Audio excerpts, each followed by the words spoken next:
Welcome to the Unstoppable Real Estate Agents Podcast. I'm your host and real estate productivity expert, Kim Hughes. Join me as we focus on real strategies and implement real solutions designed for you to achieve major success in your business and life while getting you organized. Hi, everybody. It's Kim Hughes, and today we are going to talk about innovative listing strategies to establish yourself as a trendsetter in your market.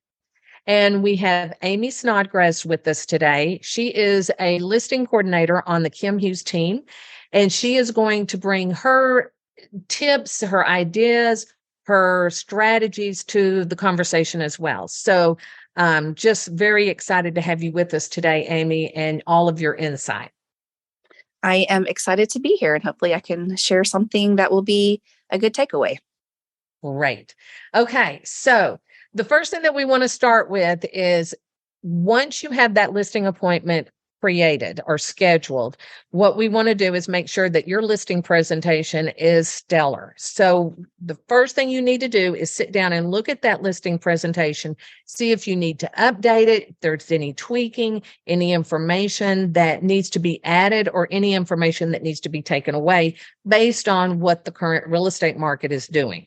So that should be the first thing you do right off the bat.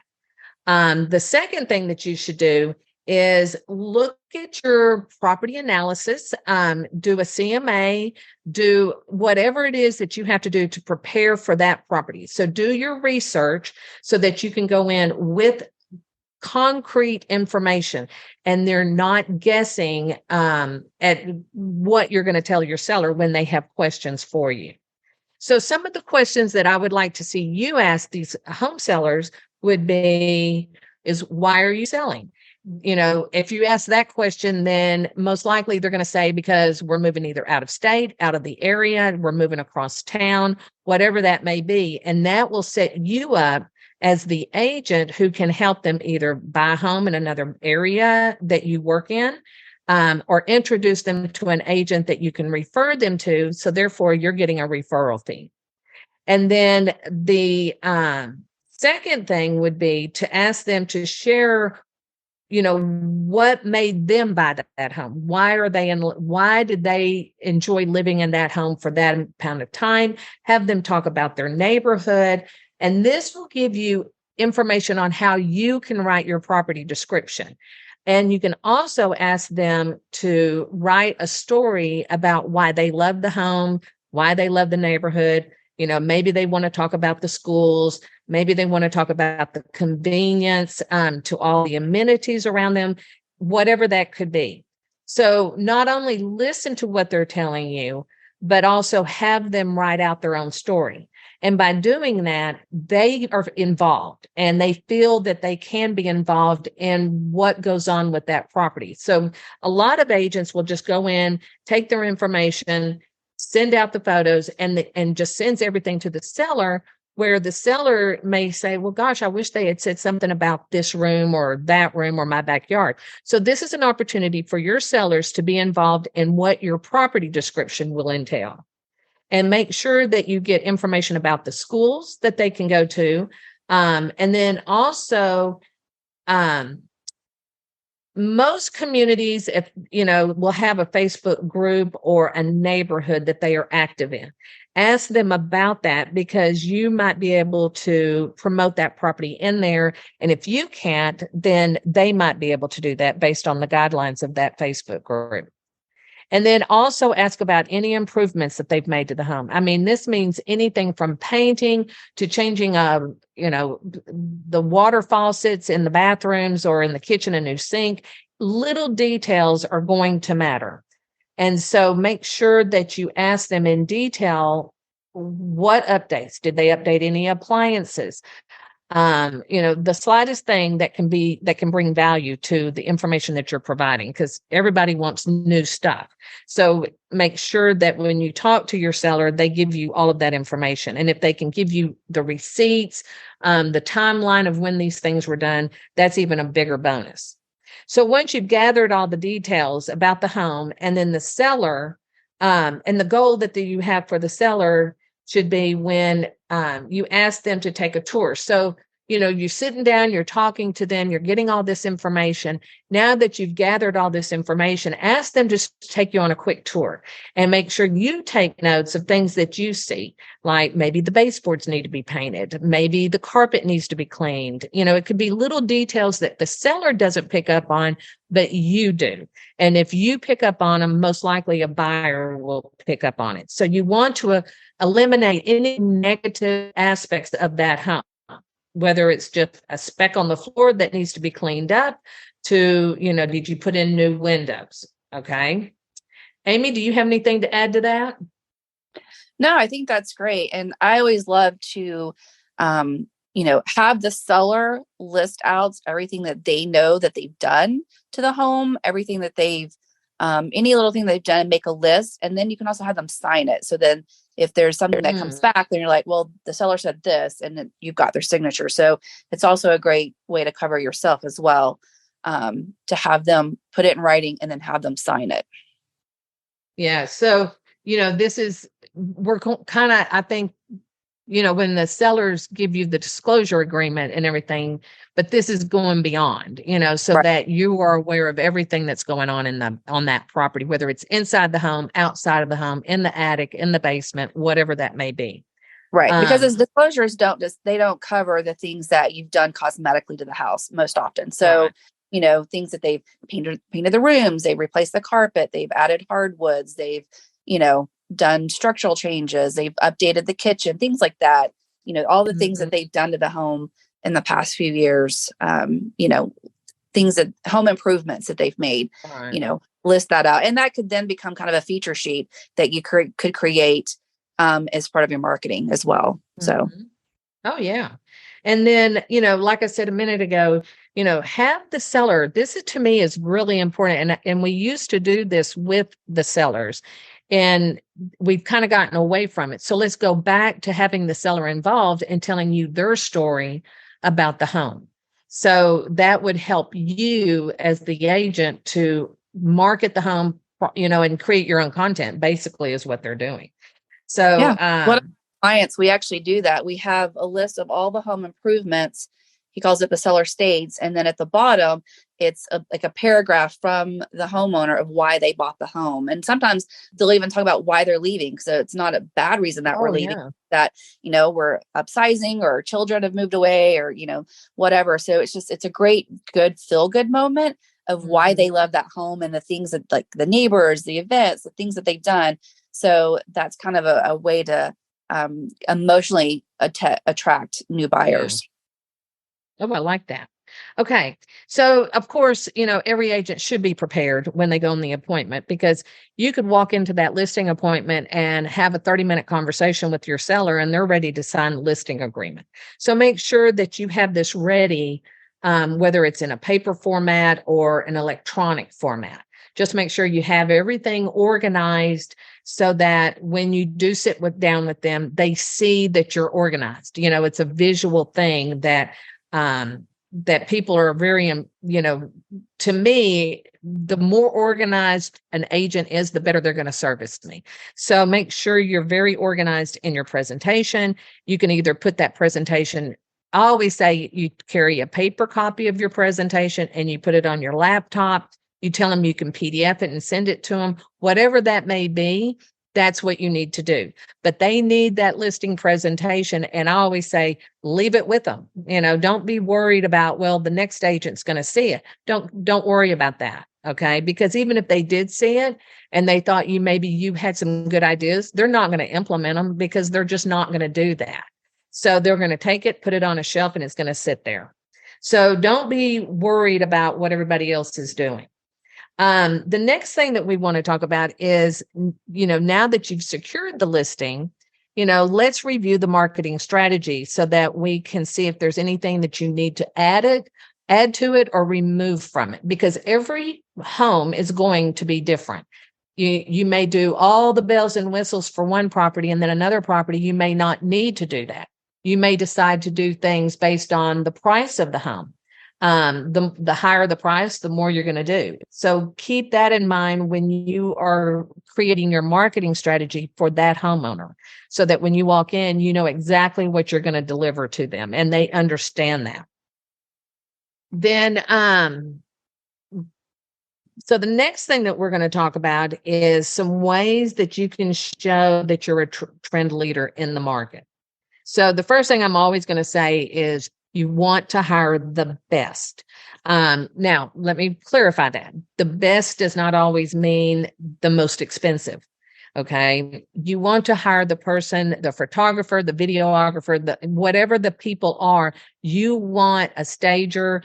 Everybody, you should be very, they're a reflection of you. So you need to make sure that, you could hire the best at $5,000 or you could hire the best at $200. It's really what is the quality of the work that they deliver that works with you and your sellers. So just keep that in mind, because a lot of times people think, well, if I hire the best, it's going to be the most expensive. And that's not true.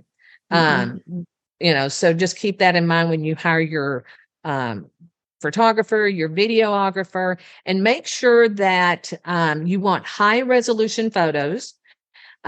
You want the best quality of the videos that showcase the home's features. So talk to your photographer about this. And this was something that you mentioned, Amy, that when you are working with your local agents as a photographer, you're on site working with that photographer, because he may be great at taking pictures, but he may not know the angles to take of that room in that home. So kind of share with us what you told me about how that worked and how that can be a huge benefit to the agent. Yeah. So when you're looking at the marketing aspect of it, not all photos that are taken for MLS convey well in a flyer or on social media. That's one of my biggest frustrations, is getting photos from an agent that there's just nothing that's the wow factor, like a wow photo that's going to look great on social media. And so, I used to work with an agent here locally, and I went on all the photo shoots. I met the photographer at the site. I got the home prepped. That is one of my other big pet peeves, which I didn't even tell you this with photos, is that home needs to look like a model home. Remove everything off the counters, remove the trash cans, remove the soap dispensers. Like, I went early and I moved, like, it was amazing what you would find behind the camera, because I removed everything. Like, you want that photo to look the best that it can, because that is your first impression. Like, clients are looking and buying homes online before they ever walk into the home. And so the photos have to sell that house. And so you want the photos to look amazing. And so I would go and, make sure that the house looked great. But one of the things that I learned was that not always do photographers realize, like, they're just trying to get the best angle, the widest angle of the room, but that is not always the best for social media or flyer, like I said before. And so sometimes, especially if you have a photographer that you work with all the time, there are some companies where you can hire them. They just send out whatever photographer. Those people are there just to take photos, move on to the next one. But if you have a good photographer, and actually even working with those companies, I learned which photographers were the best, and I would request that photographer for my photo shoots. And so when you work with someone like that, or just a single photographer, have them, you can give them direction. Like, they're there to take photos, but you can give them direction.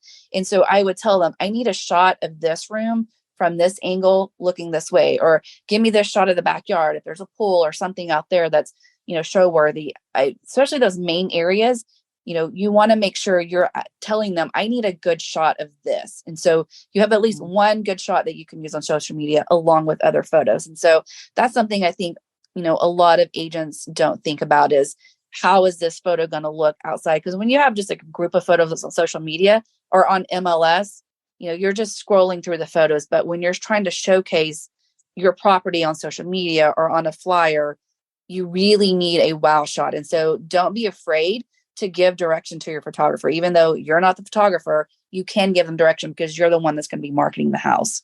So, right. And, with that said, Amy is telling y'all, show up. show up to the photography sessions. So Yep. don't just let the photographer and the seller make an appointment. You need to be invested in showing up and directing that photographer, because not only are you going to be getting the best shots, you're showing your seller that you showed up. You're invested in what's going on here. And Absolutely. so that makes a huge impression as well, because think about it. How many do you show up to? So okay, so then what do you think about a twilight tour? That used to be really popular, and I think it should still be popular, because I love those twilight photo sessions where it's dusk and you've got all the lights on and everything. What do you think about that? I love those. I think they look great, but here's a little secret. They don't all have to be at twilight. Oh, Photographers have the capability now to add in twilight photography, change the sky and make it look twilight from a daylight photo. So okay. that is something to consider. Some might charge you extra for that, but it's a really great option to include kind of that dusky, twilighty look without actually having a twilight photo. Now, if you've got a property that commands it, if you've got a higher end property or just a stunning property that will look great at the end of the day, then definitely schedule your photo shoot around that time.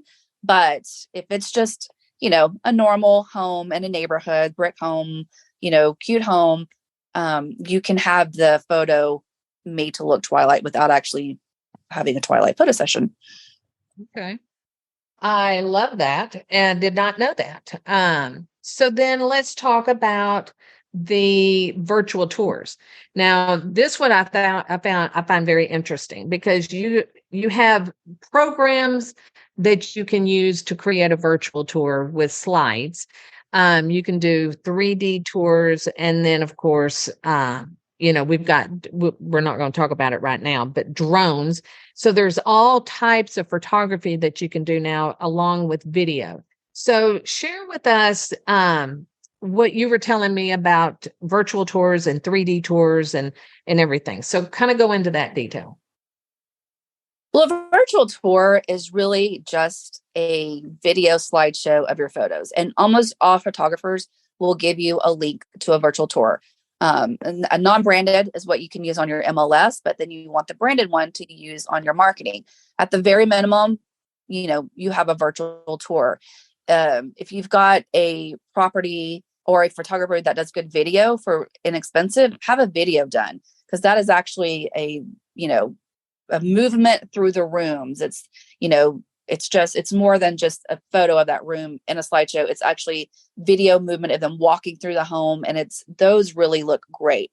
But then you can go a step further, which is a fairly new technology. Actually, it's kind of funny, because when I was in the new home industry, this technology was created and we started using it in the new home industry, and now it's very widespread across the real estate industry. So I kind of find it funny to see how far it's come, but it's your 3D Matterport tours. And those they used to be very expensive. They've become very affordable. And so especially if you've got a property with a different floor plan, this is a great thing to do. But if depending on the price point of your property, is where you would determine if you're just going to do a virtual tour, add video, or even do a 3D tour. But if you can do a 3D tour, do it, because it is an actual 360 degree view of a home. And so you can be standing in the living room and do a 360-degree turn and feel like you're in that room. Then you can walk into the next room and then walk into the next room. And so from my perspective, rarely am I ever in the home, because the agents are sending me their listing to market. So for me, I love it, because if I have a photo and I'm not sure what room that is or where it falls in the home, I can go to the 3D tour and actually stand in that room and go, oh, this is what that is. Oh, this is what. So if I'm doing that, then that's even more so that a buyer is probably doing that. And so they can get a really good feel for the layout of the home. You can view the layers of the home. So if it's a 2-story home, you can see the first layer, the second layer, how things kind of fall and fall in place. And so I love 3D tours because they're really the most realistic way to get an idea of a space, especially if you've got out of town buyers or, buyers that, aren't in your area. If you're working with a buyer, then if they have a 3D tour that they can see on somebody else's listing, that's great. So if you can provide that, that's just more exposure that you're giving your listing. Mhm. I love that. I mean, there's so many options. It's just crazy, Yeah. So, the other thing that we talked about was virtual staging. So that to me is really interesting because there are programs, and I'm going to let you talk about this. There's a couple of programs that you can help you with this. So you have virtual staging, and then you have, staging. So I'm going to kind of take a step back and talk about, if you're in a home and either the home is empty, of course you need staging. You need to invest in staging the property. You need to find a good stager, get a good working relationship with them. Or maybe you're the person that wants to do the staging and you go out and rent a storage room and you start getting furniture and putting it in there and using your own furniture to stage the property. Whatever that may be, you still need to make sure that the property is staged, but you also want to remember when you go into the home and it's already furnished, that you can talk to your seller about, remove the pictures of all the kids, remove things from the home to declutter it, but also rearrange it. So if you see that living room could be rearranged in a better way, make the suggestion. It's not going to hurt their feelings. It's to their benefit. That's why they've hired you.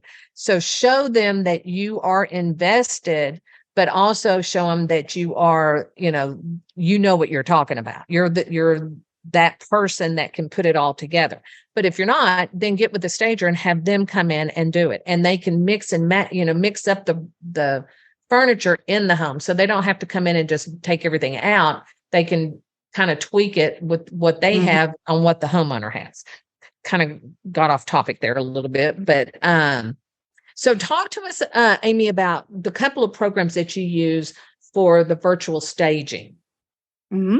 So I love virtual staging because it gives you flexibility. One, if you have a home that is empty, then you can use virtual staging to add furniture and make it look a little more attractive or allow people to see how the room would look with furniture in it.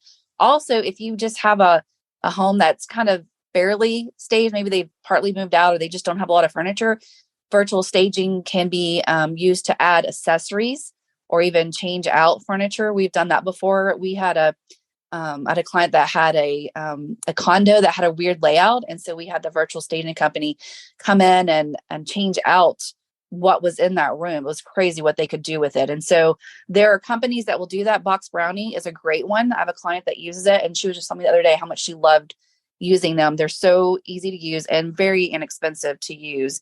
And there are some photographers, if you have just a single individual photographer, some of them can do virtual staging for you. And so I love that because, especially again, going back to the photos, you want wow photos for social media. So if you've got a pretty decent angle of a room that you've got photos back from, but it just doesn't look wow, you can use virtual staging to enhance the photo. And also, just give buyers a different way to maybe visualize the room. So I think that's a great way. If you don't have the budget or don't want to use actual staging, virtual staging is a great alternative. Yeah. And these two items right here, staging the home, doing the virtual tours or the 3D tour, that right there is going to set you outside of the market. Your competitors won't even be able to touch you because you're giving so much personal attention to not only the seller, but to the home and then the new homeowner that's going to walk in. So, so let's kind of shift gears a little bit and let's talk about where do the buyers show up? So, we know that they show up on Zillow, Redfine, and Realtor.com, and so many others. So you need to be on these programs. I'm not going to say you have to purchase anything. Like you don't need to purchase a zip code or anything like that. But you do need to be on these programs because this is where your listing is going to show up. So when you put that listing into the MLS and it syndicates out, you have no choice, but it's going to show up in all of these platforms. So just make sure that you have a presence, and that if you have the ability to log into these programs and tweak that listing in any way, that you take advantage of that. Just tweaking it a little bit will make a big difference, because, even though the MLS, I think that, and if you know the answer to this, Amy, let me know. But it seems to me that you can go in and say, once the listing has syndicated to that platform, you can keep it from syndicating again so that you can personalize it yourself. Is that correct? It used to be that way. I don't know if we can still do that. The only one that really you can do any customization with is realtor.com. It doesn't cost extra to do that. They still give you the ability. Zillow, they've changed their platform. Most of the clients now that I have cannot do any changes to Zillow, but you still need to check their website and make sure that the information is syndicated correctly, because they're notorious for having correct information. And you can email them, even if you're not a paid agent through them, you can still email them and tell them that listing information is incorrect. So a lot of them you can't. But that's why you want to make sure everything in MLS is correct, because once it syndicates out, you don't know where it's going to go or how it's going to show up. But I do you can still make changes too. Yeah. So if you're an agent that's inputting your own listings, you need to check your platforms to make sure that it is showing up correctly. Of course, if we're doing your listing, we're already doing that for you. But if you're that agent, you need to make sure to check it, because if you don't check it, your seller is going to check it and they're not going to be happy. So make sure that you do that. And then, the other thing that I always say is, if your website has a blog, which it should, you should always write a blog about every listing. And use the photos, use the virtual tour, use, whatever it is that you're using, and put it on that blog. The reason why you want to do that, not only is it adding content to your website, which drives SEO, it is the link that you're going to use when you take it to social media. So, what I always say is, if you want to invest about $12, I think it is now, buy the domain for that property address. And then that way, when you point it to that page on your website, and they click on it, it goes to that page on your website. But then if you put it on social media, again, they click on it, it goes to your website, but it's going to that page. And the branding looks so much better. Instead of a string of URL that's 20 characters long, you could just have 123suestreet.com and use that in all of your marketing. But that link has been forwarded to the page on your website. I hope I made that clear. So that's really important. And so, $12 to buy a domain and it's good for a year, that's great. And then when you do sell the home, you can even give that domain to your new homeowner, for them to use it in, when they send out, if they're sending out information about, hey, we've moved, here's our new address, you can give them that domain and they can do whatever they want with it. So, so keep that in mind when you're working with the blog. And remember, everything that you do in your marketing, like in social media, you want it all going to your website. It's got to go somewhere on the website. So when they click on it, it takes them to the website. They look at the listing, but while they're there, they may say, oh, she offers, ABC. So then now you're engaging with them in a private setting. So that's huge for you. And then, but you also have the inbound linking. But that's another topic on SEO, and I could talk about that forever. So, okay, so we've done that. And then, when you do show up on social media, you need to make sure to utilize the photos, the videos, and all the content. And you need to make sure you do it in a correct way, so that it gets noticed. So if you don't have, if you're one of those agents that just doesn't do a lot of anything on social media, you need to start doing some kind of a plan. You need to create some kind of a strategy so that when you do have a property and you put it on your social media, it catches attention. So I don't want to see an agent just putting one listing after another. You've got to have other engaging content. So that brings them into the conversation of, hey, give them a call of action. Hey, what did you think about this property? Check it out. Tell me what your favorite feature is. Always have a call of action for them. And then make sure that you're giving them, of course, the correct link to the website or wherever this may be. So if you're not doing a blog, you need to make sure that they're going to your website to get that, to learn more about that listing, because that's all what you want to do is you want to drive the traffic to your website. Couple of other things that we can give you tips on is, if the property is on the market for more than a week, what you want to do, and this goes back to the photography, having great photography, you're going to be able to take a photo of all right, so the first week you put the front of the home, the content, etc. The second week that it's still on the market, you may go in and say, I'm going to take the picture of the kitchen, and I'm going to talk about how this kitchen is such a great kitchen to cook in. It's a family gathering place, etc. Because then now what you're doing is you're capturing the attention of people that enjoy cooking, that understand the philosophy of having a family in the kitchen while you're cooking, etc. Or maybe it's the backyard the third week. And then, this is a great yard to have friends and family over. We've got the pool, the privacy fence, the garden, whatever that may be.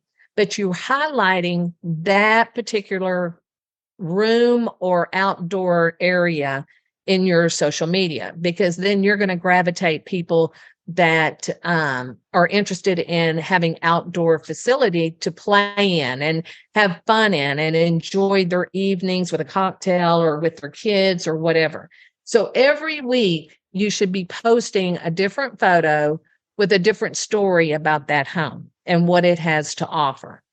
If you're on the market for 4 weeks, well, that's 4 weeks of marketing that you'll do on social media. And then, of course, once it goes under contract, you want to make sure you put it out there that it's under contract. And then is there anything you want to add to that, Amy? No, I think that's great. It's changing it up, and it's not showing the same thing over and over again. Mm-hmm. And that's, again, why it's so important to have good photos so that you have things that you can pull from and, highlight. And honestly, if you're in the home, you can take different photos of different areas that aren't like the photographer photos and take, candid snapshots of different areas of the home and use that in social media. I mean, it doesn't have to be all professional photos. It could be something that you've been in the home and you've taken a photo of, and you say, I love these countertops, or I love this feature of this home, or, highlight something that's you're drawn to about the home, because that's something that somebody else maybe do. So it doesn't have to be, just a professional. It could be something that you've taken photos of, or even a video done inside the home. Yes. So just make sure that you take advantage of everything that you have to promote that property. And then, so for example, if you have a seller that's in an HOA, an HOA could give you a lot of information into who lives in this HOA. So most HOAs will have maybe a private Facebook group. Now, you would have to ask the admin if you can join the group and promote this property, because they do have rules. And if they say, well, we don't allow that, then you might talk to your seller and say, as the seller of this property, ask them if you can post it. Or maybe they can post an open house or something like that. I know some of these Facebook groups that are community driven love that, because if you're in that community and you find a house that's for sale, you may have somebody or a family member that's wanting to move closer to y'all. So this is an untapped market, because this is talking to everybody in that community, or in that HOA, I should say. So don't let that be, if you're not already doing it, make sure you do that. And I'm going to say, get to know who's on the board of these HOAs.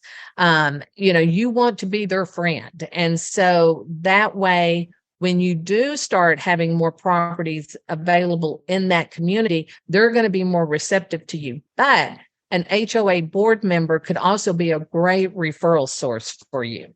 So make sure that you tap into all of that. I just think that's a big, big thing. And then, like our son, he's in an HOA, and they were telling me all the time about things that they post, and they learn things about the community, and they get together and have events and things like that. So that could be another thing that you do after the listing, maybe have a little get together for the new homeowner, so you could do something like that. Of course, that may not be your buyer, but it could be something that you could do as an added bonus for selling the home. It's offer the little get together. Okay, so going into hashtags. So when you're promoting a property, whether it's on Facebook, Twitter, Instagram, Pinterest, whatever that may be, make sure that you have relevant hashtags that people can tap into. So a hashtag is where if I'm looking to move to McKinney, Texas, I may put in McKinney, Texas real estate. And then those hashtags will come up. By using that hashtag, all of the people that have been using it will come up. So when you want to have your own unique hashtags that's unique to your branding, but you also want to have the hashtags of maybe the property address, McKinney homes for sale, Kim sells McKinney. I don't know, whatever those hashtags could be, but you want broad, but also you want to shorten it, because if you put in hashtag real estate, you're going to get lost in millions and millions of comments. So kind of think about, don't use such, what's the word I'm looking for? Words that are so saturated. So get real focused on what your hashtags should be. Any hashtags that you would think of, Amy, for an agent in their own, to hone in on their own market? Would it be like, of course, their name, their name, their city, like, homes for sale in, Dallas, Texas, or homes for sale, or Dallas, Texas real estate, mm-hmm. And two is, you don't want to have too many hashtags. Back in the beginning, when they first became a thing, you could have 30, and you can still have 30 hashtags on Instagram. Don't use 30. You don't need that many. Really, 4 or 5 is all you need. So you really want to niche it to your market and to, the area that you're in. And if you're thinking about a hashtag, put the hashtag in and see what you come up with. And then you may say, oh, okay, well, I can take it even deeper, So we're not really looking at the numbers of how many people are using the hashtag. It's how you're promoting that property within that hashtag. So I would rather my hashtag get in front of 50 serious buyers than 1,000 people that are just looking at it. Okay. Yeah. Because if you put in the hashtag real estate, you're going to get 1 million hits. That's such a broad term. So you really have to narrow it down to where you are. Yeah. Okay. Then one other tip is, of course, I'm going to say this 100 million times. Engage with your audience. So if somebody went to your, let's just say Facebook page, and they saw the property and they clicked like, so you need to know who liked that. And then you might even post in the comments and say, thanks, Amy, for the like on this property. What did you like so much about it? Something like that. Give them a call of action. Make sure they know that you're engaging with them. And then that's how you build the relationship. You have to do that. That's how it works, So, social media can be a great lead generation for you. It's just, you need to know how to use it in the correct way. All right. And then, so let's talk about direct marketing. So we're going to go in, and as you're listing this property, you're going to create a flyer or your brochures, whatever you do. You may do both. You may do one depending on the property type. I always say do the just listed and just sold postcards. That is right there the best marketing you can do. If you go into your tax roll, pull the database for that property, say you pull 100 homes in that area, and you send out a postcard, you're getting in front of 100 people for a little bit of money and little time that you've put into it. So when we are listing the property, we're always creating the flyer or the brochure, the just listed postcards. And then when it sells, we're creating a just sold postcard. So now you're getting in front of that neighborhood twice. So you could do something like on a just sold, sold in 32 days, sold in 2 days, sold in 45 days, whatever that may be for your market. And, if it's a record, then you need to put it in there. If it's not a record and it's not that big of a deal, then don't put the days. But you can get real creative with it. So make sure that you take advantage of what you're putting out there in the direct market, because these are going to be people that don't know you. So they're going to be looking, how do you do photography? What's the creativity of the postcard, the design and everything, because you're representing what you're going to give them when you list their property. You might even create a package that you could leave in the home that has all kinds of information, such as the photos, the descriptions, the seller's story, about the neighborhood, and then the amenities in that neighborhood. So if your neighborhood has pools and playgrounds and basketball courts and all that stuff, then you want to make sure you list that, because that's going to be a huge bonus for the buyer. Any additions to that, Amy? No, I think that's great. I mean, we are in a digital age, but do not discount the print marketing or, the hard copy traditional marketing. I mean, it's still valid. It's still relevant. Absolutely. It'll never go out. I don't care what we're doing. Direct marketing is so important. Target marketing also is the same thing. So make sure that you're tapping into that and putting that in your budget for marketing purposes. So when you're doing a listing, what I always say is have a budget of how much you're going to spend for that property. So you might want to break it down to, okay, homes up to, and I'm just throwing numbers, but homes up to 250, this is how much I'm going to invest in promoting that property. From 250 to 5, it could be a higher number, and then et cetera. So know what your budget is for each property. It doesn't mean you have to share it with anybody, but you know where your money is going so that you're just not spending money right and left. Okay. And then you have no way of determining, because at the end of the year, if I'm doing your books, I want to be able to see that you spent X amount of dollars on 123 Sioux Street and not try to figure out what else did you spend money on. So you need to be very consistent in that area of budgeting for the finance purposes as well.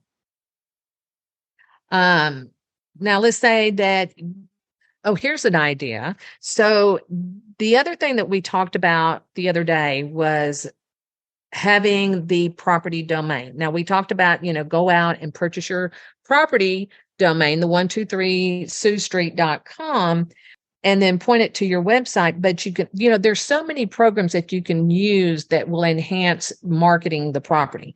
So one company that we've used literally since the doors opened is Agency Logic. It's agencylogic.com. This is not a paid promotion by any means. This is just a program that we have used for many years, and we see the benefit of it. We have clients that use it. And because now listings are sitting on the market a little bit longer, this is a great implementation to your marketing strategy. So, Amy, tell me a little bit about how you're seeing your clients use Agency Logic. Well, basically, Agency Logic is a custom website for that property. So you have a custom domain, 123 Sioux Street, but you have the photos on there, the listing description. It's just all the features you can upload, floor plans, and really add a lot of customization. So it's like just a great just all about that property website. So, you can have it on you're kind of limited sometimes on what you can put on your own website or other websites, but with a website like this, you can really add things and customize it. And they give you options. There's different templates, so you can do different branding, and, do a little more customization if you want. So it's really a great program. And it's also a lead generator. So if somebody comes to that website and they want to ask a question, that name and that information will go into the website, and then it'll send you an email that Sue Jones has reached out regarding whatever the question is. So it is also a good lead generation tool to look into. And I don't think they're all that expensive. So take a look at that one. Highly recommend Agency Logic for a single property website. Now, if you're choosing to do an open house, make sure that you have your entire system in place. It's more than just throwing up a sign in the front yard saying open house and everything. You want to put this on social media. You want to send out, maybe when you send out your just listed, you have the dates of the open house. Make sure you have all the forms that when you do the open house, that when the buyers come through, they know what they need to do and that process, whether you're managing that on your own or you have someone there to help you. I always say have someone help you. If you're a single agent and you need help, get your spouse to help you, get your best friend to help you, but have somebody there to help you navigate the people as well as making sure they fill out all the forms and you don't miss somebody. Another thing that you might do to entice people to come to an open house is have your mortgage broker there.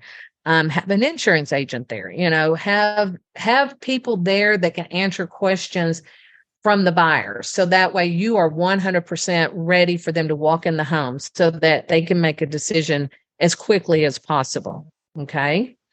What else do we have? Just I'm going to tell you, these open houses can get really creative, but we've had agents just serve some cookies and a drink, or you could put an ice cream truck in the front yard, invite the neighbors and everything, and turn it into a huge event that gets a lot of attention.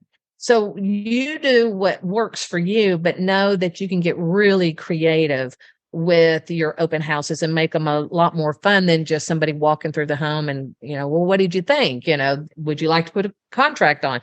Make it fun and festive so that when they leave feeling good and they keep it in mind, because if they're looking at 10 houses, they're going to remember, oh, you know what, that house, it was in a great neighborhood. The neighbors were great.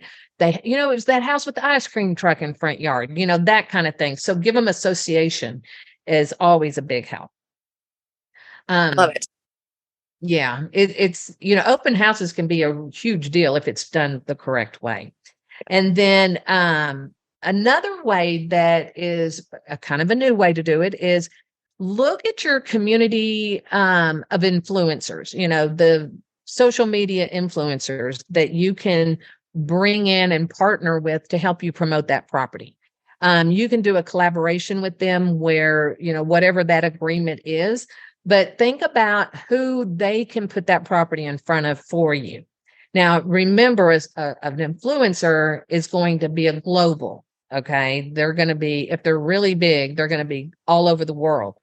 You don't know where your buyer's coming from. So it could be, the influencer, of course, let's just say Dallas. If you have a Dallas influencer, a lot of people in Dallas are going to follow that influencer if they connect with them. And then let's say you have somebody in Alaska who's following her, but they're really wanting to move to Texas or something like that. So you may tap into a market you never even thought you could because you have an influencer who has a global recognition. So just make sure you know what you're doing when you talk to an influencer about that. Then make sure that you take the time to write that property description. Of course, this goes back to, the seller is going to give you their information about the home, why they love it, why they're leaving, etc. So just make sure that when you write that listing description, that you're putting thought into it. It's not just, your standard 2-bedroom, 2-bath, big backyard, that kind of thing. And, some things that I do recommend is, like when you're getting ready to promote that property, maybe just take you to the property and do a quick video with your phone on, hey, this is, Kim, I'm with ABC Realty. Very excited to show you this 2-bedroom, 2-bath home located on Lake Hawkins, and all of that. Just a little intro, and then it goes into the property. So keep that in mind because that's a way to connect with people online and it helps your branding as well. Something that I was thinking of as you were talking about this, we just recently did the episode on AI, artificial intelligence, And that is a great tool that you can use to help write property descriptions, which I hadn't thought of until I was doing the research about it. And, you can go in and just put, it's a 3-bedroom, 2-bath home with an open floor plan in this kitchen, and kind of give it some detail, and then just tell it to write you, a description, and it'll kick back something. It's amazing. Like if that's not something that you're strong in, then you can use that to help enhance the property description. So that's a great way to use technology to help you sell a home. Yep. You also mentioned that use Google Maps in your properties. That will give them the screenshot and the pinpoint of where the home is located, and then have labels with arrows pointing to the area attractions of the schools and the communities. So that's something else that is a really good idea. Anything you want to add to that? That's great. If you're in an area that has a lot of great, I think that's pretty self-explanatory. You're in a community that has a lot of in the community, or you want to show the distance to the school, it's important what's in that community. Take a screenshot of the home and the area around it, and then you can label it. You can go into Canva, you can use PowerPoint, whatever to use to add labels to photos. And so you can point out where the school is, or how far this is, or how far that is. If you're in an area like Frisco, Texas, where the Dallas Cowboys are, if you want to pinpoint where the stadium is, or, where the training center is, or where some of those higher end area attractions are, you can pinpoint your home to show the location to, some of the things in the area, if that's important, or if it's a college or university or something that you want to be. I worked with a client in Annapolis, and so it was very important to show where the Naval Academy was, because that's a big thing there. And so you can use that to get a good aerial view of where that home is and location to things within the city or community. I love it. Love this. Okay. Then Pinterest, you should have a Pinterest board that says, my featured listings, or whatever you want to call it. And then every property that you list should go on Pinterest, because Pinterest is the number 2 search engine. And so you need to make sure you're utilizing everything that Pinterest is offering you. Another thing is, make sure you e-blast the property out to your database. And have them share it, put in there, if you know someone that would be interested, please share this email with them, and then, or forward this email to them, or click here, send them this link, whatever that may be. And then, of course, you want to include it in your monthly newsletter. I'm always saying, if you list a property and then you sell it, you need to promote both ways. You need to, I don't know if I said that right, but if you get a listing, you promote it as a just sold. When you close it, you need to send it out as a just listed, just sold. Did I say that right? I think I did. And so you get the gist. And so make sure you do it both ways. Card when it's under contract or sold, send out the just sold. Yes. Yes. And so then the other thing that's really important is, as a homeowner, I want feedback. So if you're showing my property, or somebody is showing my property, I want to know what they thought about it. So if you have a showing feedback system, utilize it. And if that agent is not sending you that feedback, then you need to text them, call them, email them, hound them to get that information, because it is important that your client has that. But also make sure that you do it for the agents when you're doing showings with your buyers. Make sure you give that listing agent that feedback as well. So be that agent that, you walk your talk. Okay. All right. So anything else you can think of, Amy, that we haven't discussed about how to market a listing? I think we hit most of the main areas. So, a lot of great ideas, hopefully, that we've given everyone. Yes, I hope so. There's new ideas popping up every day. So we're trying, what we try to do is stay on top of those so that we can share them with our clients. So the things that we're talking about here is what we do when we're marketing listings for our agents in our business. And so, all right, let's recap. So we want to make sure you have a stellar listing presentation. We want to make sure that you share your marketing strategy. So when you're on the listing appointment, don't be shy. Tell them what you're going to do to market that property, and don't worry about what they're going to say to the next agent. You focus on what you offer and being the best at what you do, then that's going to bring you the client. And then make sure you do your research on the property. Make sure you know what you're looking at before you even get there. Review your comps, drive around the neighborhood.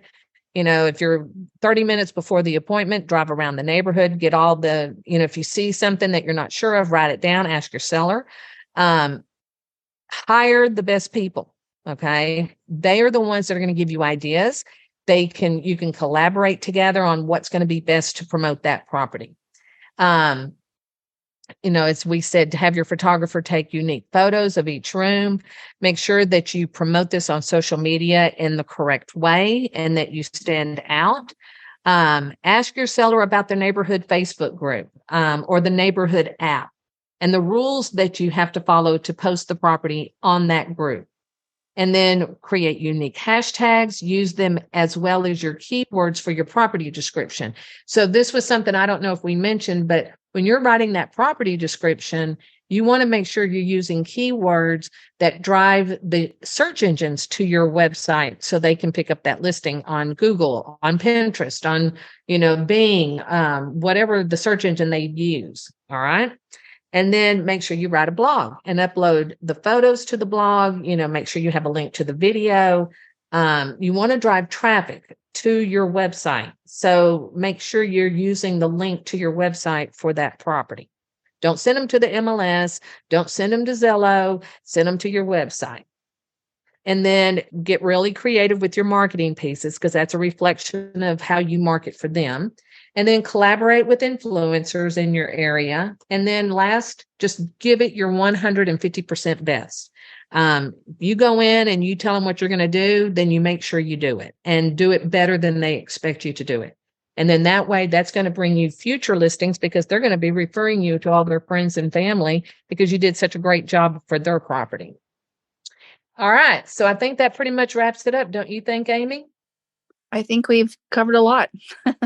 I think we've given them a lot of ideas. And of course, I always say that if you struggle with this area of your business and you don't really want to put the time into doing everything that we're mentioning here, reach out to us. We're happy to have a conversation to see if we can help you in any way. And so we will wrap that up. And we have something for them, though. Oh, we do have something for them. Yeah, we have a freebie. I forgot to even mention this. So we do have a freebie. So everything that we've talked about today, Amy created a marketing checklist.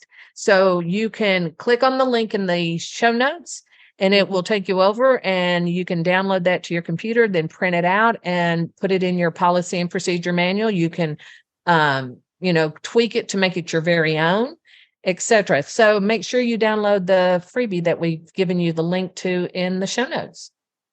Okay, well, thanks everybody for joining us. And as always, if you enjoyed this podcast, please comment.